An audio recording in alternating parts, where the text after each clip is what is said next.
So I've always just called them real pipes. They're really straight. That's why I call them that. They're always, I don't know why, maybe it has to do with the mechanisms, the way that you make them. But they're always really, really straight. Very, very straight flute. These pipes actually go back many, many, many years. They're really old, but they're not the first ones. They're kind of, you know, a younger version. So the typical forest flute only does 1 octave. These are typically these real pipes are either 1.5 to 2.5 octaves. So basically, they've got the same amount of notes, but if you blow harder versus softer, you get the first or second octave. So if it's a softer force, it's the first octave. If it's a harsher, stronger force, not too harsh or it'll make it squeak, it gets into the second octave. And it's just, oh, I'm going to back up and show you. I'm not doing anything differently, it's just, you know,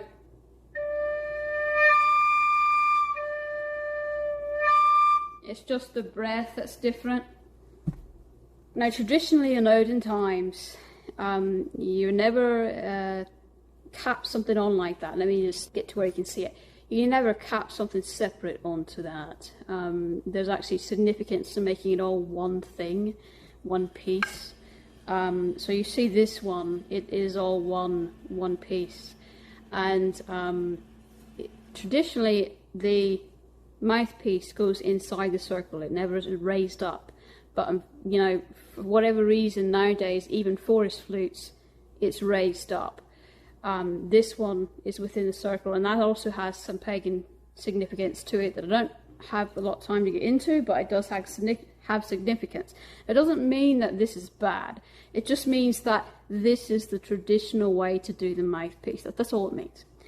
Then there's a newer version of the mouthpiece that is more like a penny whistle, and that is still considered a type of reed. So this is, I don't know if you can see that, let's see.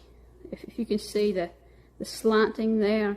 Now some of them are more slanted than others, and this is made really olden way actually. The style of this is made really olden way. This is, it was made by someone who's Norse. So he's put a lot of heart and soul into it as to the traditional way to do things as far as penny whistle goes. It's still, though, you can see, you know, it's still though sanded down, and it's still, I think he might have used, I don't know for sure, he might have used some kind of a tool, like a electronic, you know, automatic tool to drill through this, because it looks like, you know, but other than that, the way that it plays, and especially the scale, the key that it's in, it's got a really ancient key that it's in, and I can't remember exactly what scale that he said this was, but I don't think it's the typical diatonic, like these two are typical diatonics. I don't think this is, but I don't know by hearing it. A musician would know, but I don't know. So unfortunately I can't remember, but I thought he was saying something about that it was also an ancient scale. Anyway, it sounds very ancient, and it's actually, my favourite flutes are the ones that have that ancient spirit to them. It just adds something to it, in my personal belief. But I mean, also this is one of my favourites too. I mean, and this is just a plain B flat. It's, you know, it's just a plain B flat diatonic. That's all it is. And I like it a lot. So, you know, I won't say that these more modernized ones are bad, because they're not. It's just your preference. And you know, I'm going to be showing you all these different ones, and the way that they sound, how they sound different from one another, comparing the different keys, and especially comparing the modern versus the ancient way. You know, one of the ancient ways, not the only way, but to do one of these reeds. No, I can't personally make them. I wish I could. You know, I probably had a past life somewhere where I knew how to, but in this life I don't remember. I just remember, I know what they are meant to be, meant to sound like. But I actually have to purchase them, and man, I waited many years to find this one. Something like this that is made from, you know, somebody that's reputable. That's very, very hard to find. Now these are a lot easier to find. I will say though, if you plan on going the PVC/metal, you know, route instead of wood, PVC, you know, is made of plastic. That's not very good for the environment, but I guess if it's recycled, maybe that's okay. The metal, it is horrid. Most of those are just ear-piercingly screeching loud. So I wouldn't recommend that unless you don't mind it being loud. It's real harsh. The ones of metal typically are real harsh, and maybe you get a real good one and it's not, but I've never had one that wasn't harsh. So I tend to stick with, you know, the woods because it's natural. And it's got a nice sound on it, and you'll find that different types of wood have slightly different sounds and things. So the other thing that I want to say is, before I demonstrate these, I'm not an expert, and you know, basically what I'm doing is I'm just fiddling around with it. You know, I'm learning alongside you. You know, I'm still a beginner player, so what I can play on these is limited, and it will not fully justice what the flute can do, because the flute can do at this point a lot more than I can do, but I can do enough to show you in general what it sounds like, so that if you're looking for something, you know, that you understand that it's, you know, just in general what to expect. Typically, you know, if you're doing pagan sounding stuff, I mean, I guess some people like the major scales, but I tend to stray away from most of the major scales. They have the wrong kind of energy. They just don't have the right notes. It's just the order, the sequence of the notes. It's just to me, it doesn't work with what you're trying to do. With the exception of maybe D and C, I'd say, you know, that's a little bit. The rest of them, you know, that's why most of my flutes are not in. Actually, this might be the only one that's in major. It's D major.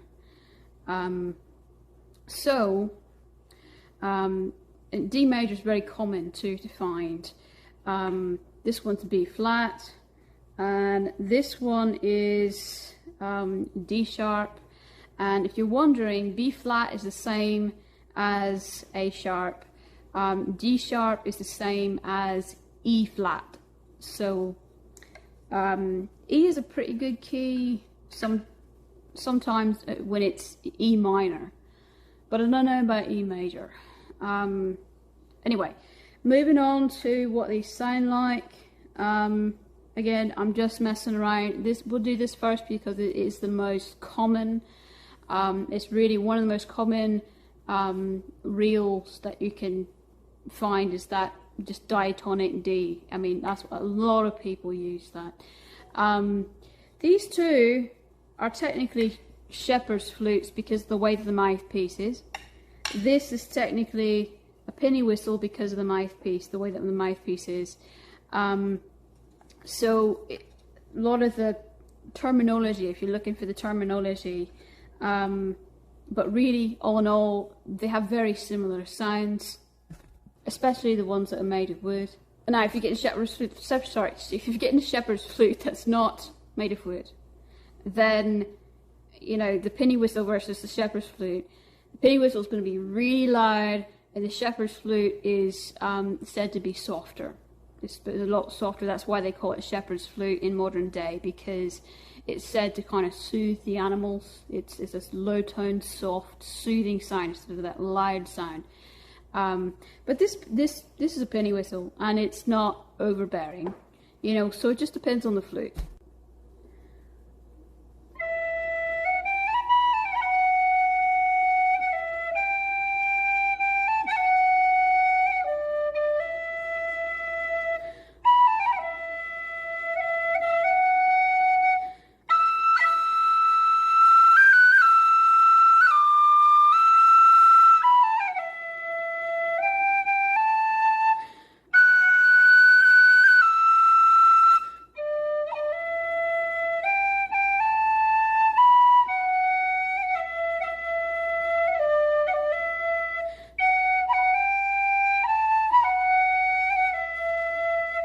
So yeah, that's just me messing around with that one. This one's B flat, it's also a shepherd's flute. We'll see what this one does next.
So yeah, that's this one.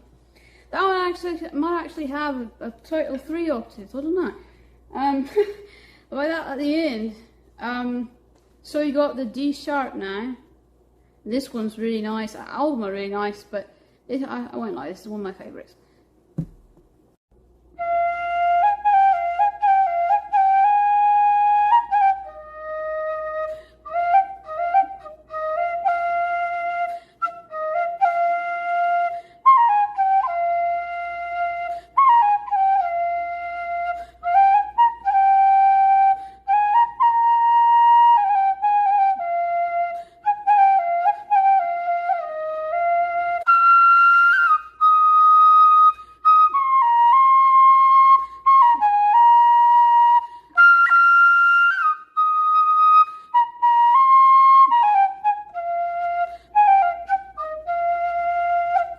So yeah, that one's this one. I really can't do that one justice. I'm still learning on that one really.